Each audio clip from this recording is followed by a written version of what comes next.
Military hospital के emergency room में वहां के 5 बेहतरीन डॉक्टर्स एक जवान को बचाने में लगे हुए थे। उस जवान का पूरा शरीर सुइयों से भरा हुआ था और वो खून से सना हुआ था। कंप्यूटर पर तो वो जवान जिंदा दिखाई दे रहा था, लेकिन देखने में ऐसा लग रहा था जैसे उसकी आंखों से जान चली गई हो। उसका शरीर एकदम बेजान लग रहा था। उसी इमरजेंसी रूम के बाहर खून से लथपथ 2 और फौजी अपने फटे हुए यूनिफॉर्म में हैरान परेशान दिख रहे थे। शायद वो डॉक्टर्स के बाहर निकलने के इंतजार में थे। जैसे जैसे ऑपरेशन का वक्त बीत रहा था, उन जवानों की हालत बद से बदतर हो रही थी। 2 घंटे के लंबे इंतजार के बाद आखिरकार ऑपरेशन थिएटर का गेट खुला। दोनों फौजी और उनके कुछ साथी डॉक्टर्स की तरफ दौड़े। क्या वो ठीक है? सबने एक साथ कहा। 4 डॉक्टर्स वहां से सिर हिलाते हुए निकल गए, जबकि एक डॉक्टर वहीं रुककर उनके सवाल का जवाब देने लगे। हाँ, हमने उसे बचा लिया। ये सुनते ही वहां खड़े सारे फौजियों के चेहरे खिल उठे। सबको राहत की सांस आई, लेकिन उन फौजियों के टीम इंस्ट्रक्टर को लगा कि बात कुछ और है। वो पूरी तरह से ठीक तो हो जाएगा ना? टीम इंस्ट्रक्टर ने पूछा। उसके शरीर की चोटों की तो ज्यादा दिक्कत नहीं है, लेकिन जो केमिकल उसको लड़ाई के टाइम पर दिया गया था वो खतरनाक है, और ऐसा हमने पहली बार देखा है। ये डिफेक्टिव केमिकल कैटेगरी में आती है। इसको बचाने में जो देरी हुई है उसकी वजह से ये केमिकल उसके ब्लड में मिल गया है और इसे वीक बना रहा है। डॉक्टर की बात सुनकर दोनों फौजी सुन्न पड़ गए। वीक होने से आपका क्या मतलब है? क्या इसका असर उसकी ताकत और परफॉर्मेंस पर पड़ेगा? दरअसल केमिकल पूरे शरीर में फैल गया है। अभी यह कहना मुश्किल है कि इस केमिकल का उसके शरीर पर क्या असर होगा, लेकिन इसका असर घातक भी हो सकता है। इसके साथ जो हुआ उसके लिए मुझे बहुत दुख है। देश के ऐसे जांबाज के साथ इस तरह की घटना होना वाकई हैरान करता है। डॉक्टर ने निराश होकर कहा। डॉक्टर की बात सुनकर दोनों फौजी और उनके साथी शॉक्ड थे। दोनों फौजियों के चेहरे पर 12 बजे हुए थे। तभी एक फौजी ने अपना आपा खो दिया और जोर से दीवार पर अपना हाथ दे मारा। कुछ ही पल में उसके दस्ताने से खून की बूंदें जमीन पर टपकने लगीं। सब मेरी गलती है। शिट! कबीर ने मुझसे कहा था, यह सब मेरी गलती है। वो अपनी बात कंप्लीट कर पाता कि उससे पहले ही टीम इंस्ट्रक्टर ने उसका कॉलर पकड़ लिया और उससे कहा, मैंने तुम्हें यह कितनी बार कहा है कि कबीर की ऑर्डर बिना सवाल किए मान लिया करो। और यह ऑपरेशन कोई आम ऑपरेशन नहीं था। फॉलो ऑर्डर्स, ये 2 शब्द तुम्हारी बुद्धि में नहीं आते क्या? मैं बस जीत की खुशी में वहां से कुछ लेना चाहता था। मुझे बिल्कुल नहीं पता था कि वहां कुछ लोग जिंदा बचे हैं। इसी बीच चेयर पर बैठे सीनियर ऑफिसर ने पूछा, आखिर वहां हुआ क्या था? बताओ मुझे। दूसरे फौजी ने दीवार का सहारा लेते हुए धीरे से कहा, कबीर ने हमें वापस लौटने को कहा, और जब विशाल वहां से कुछ लेने गया तो तभी एक साइंटिस्ट वहां उस केमिकल का इंजेक्शन लेकर विशाल पर अटैक करने लगा। कबीर विशाल को बचाने गए और वो केमिकल का इंजेक्शन उनको लग गया। ये सुनते ही सीनियर ऑफिसर ने विशाल की तरफ देखा और चिल्लाते हुए कहा, इस गिल्ट के साथ कैसे रह पाओगे तुम? मैं बस कबीर को ठीक देखना चाहता हूं। विशाल को सिर्फ कबीर की चिंता थी। इन सब बकवास का कोई फायदा नहीं। जाओ अंदर जाओ और देखो कि वो ठीक है कि नहीं।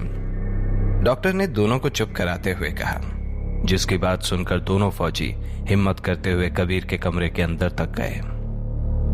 क्या वो अभी भी मिलिट्री इंटेलिजेंस ब्यूरो ज्वाइन कर सकता है?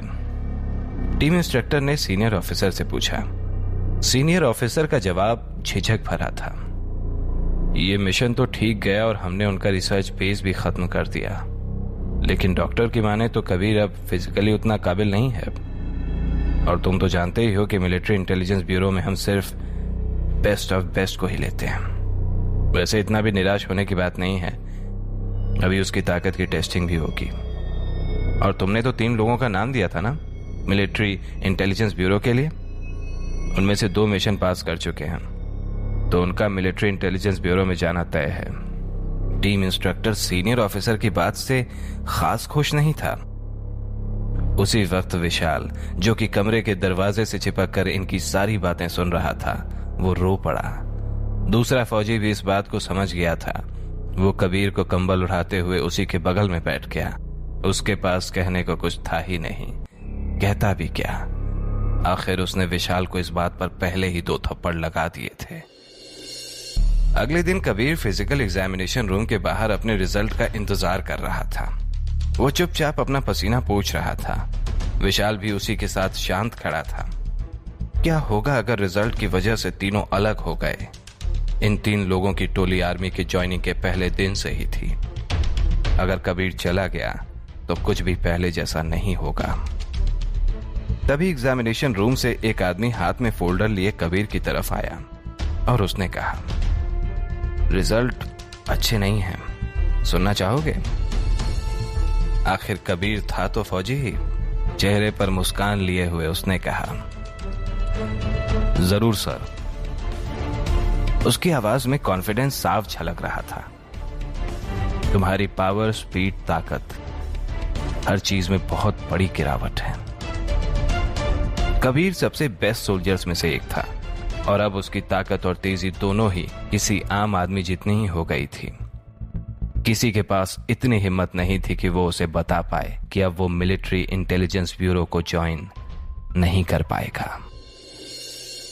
उस आदमी की बात सुनने के बाद भी कबीर के चेहरे पर हंसी ही थी, लेकिन एक फौजी की हंसी के कई मतलब होते हैं। सबके जाने के बाद विशाल से रुका नहीं गया और वो वहीं पर रोने लगा। कबीर उसके पास गया और उसके कंधे पर हाथ रखते हुए बोला, अपना ध्यान रखना सीखो, अब तुम मिलिट्री इंटेलिजेंस ब्यूरो में जाने वाले हो। और याद रखना, वहां तुम्हें ऑर्डर्स फॉलो करने पड़ेंगे, वहां तुम अपने मन की नहीं चला सकते। कबीर, मुझे माफ कर दो, सारी गलती मेरी है, सिर्फ मेरी है, विशाल ने रोते हुए कहा। कबीर विशाल को शांत कराते हुए सीढ़ियों की तरफ चलने लगा। विशाल की आंखों में दुख और निराशा दोनों ही थी। तभी जाते हुए कबीर को अपनी टोली का 3रा फौजी दिखा और उसने उससे कहा, मेहनत करना और मेरी नाक मत कटाना। यह सुनकर ऋषभ ने जवाब दिया, मैं तुम्हारा मिलिट्री इंटेलिजेंस ब्यूरो में इंतजार करूंगा दोस्त। कुछ ही शब्दों में ऋषभ ने अपना भरोसा कबीर को जाहिर कर दिया। कबीर ने ऋषभ से अलविदा कहा और अपने कमरे की तरफ चला गया, जहां उसे अपने सामान भी पैक करने थे। कबीर के उसूल पक्के थे। वहां और रुककर वो अपने साथियों का दुख बढ़ाना नहीं चाहता था। आखिर में कबीर ने अपनी फौजियों की टोली वाली फोटो बैग में रखी और वहां से चला गया। टीम इंस्ट्रक्टर के ऑफिस में कबीर अब पहुंच चुका था। कबीर, मैं चाहता हूं कि तुम रुको। तुम लड़ नहीं सकते, लेकिन मेरे साथ एज अ टीम इंस्ट्रक्टर काम कर सकते हो। सर, मैं अब एक ब्रेक लेकर कुछ समय एंजॉय करना चाहता हूं। कबीर ने हंसते हंसते कहा, वैसे भी आप तो मुझे जानते ही हैं, मैं मिलिट्री में सिर्फ अपनी अच्छी छाप छोड़ना चाहता हूं। लेकिन तुम अब भी बहुत अच्छे फौजी हो, लेकिन बेस्ट नहीं रहा सर। कबीर की ये बात सुनकर टीम इंस्ट्रक्टर इसके बाद कुछ नहीं बोल पाया। उसने कबीर को उसका रेफरेंस लेटर दिया और कहा, मैं जानता हूं तुम वापस आओगे। मैंने तुम्हारे लिए अपने दोस्त के साथ पुलिस डिपार्टमेंट में पोजीशन पक्की करवा ली है और वो तुम्हारे घर के पास ही है, दिल्ली में। जिसे सुनकर कबीर ने टीम इंस्ट्रक्टर को थैंक यू बोलकर सलामी दी और अपने रास्ते चला गया। वो विशाल और अपने साथियों को और गिल्ट में नहीं देखना चाहता था। सभी ने मिलिट्री इंटेलिजेंस ब्यूरो में ज्वाइनिंग के लिए बहुत मेहनत की थी और वो भी कई सालों तक।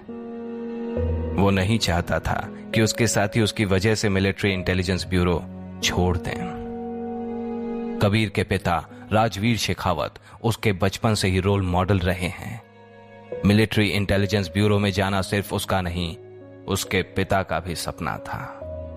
वो अभी तो यहां से जा रहा था, लेकिन ये उसके आर्मी करियर का अंत नहीं है, बल्कि ये तो एक नई शुरुआत की शंखनाद है। कबीर MIB के लिए वापस आएगा।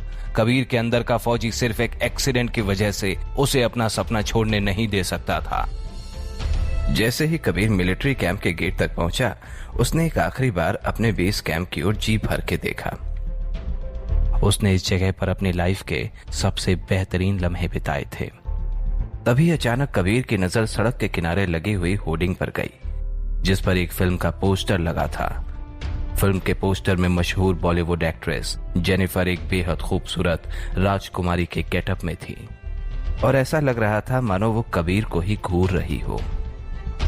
ये देखकर तुरंत कबीर की आंखों की पुतलियां फैल गईं, जिसे टीम इंस्ट्रक्टर ने तुरंत ही पढ़ लिया। ये तो फेमस एक्ट्रेस जेनिफर है ना? तुम जानते हो इसे?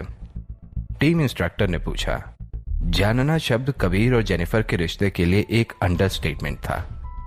ये सवाल सुनकर कबीर के जहन में मानो यादों का जैसे एक तूफान सा आ गया और वो टीम इंस्ट्रक्टर के सवाल का जवाब दिए बगैर ही आगे बढ़ गया।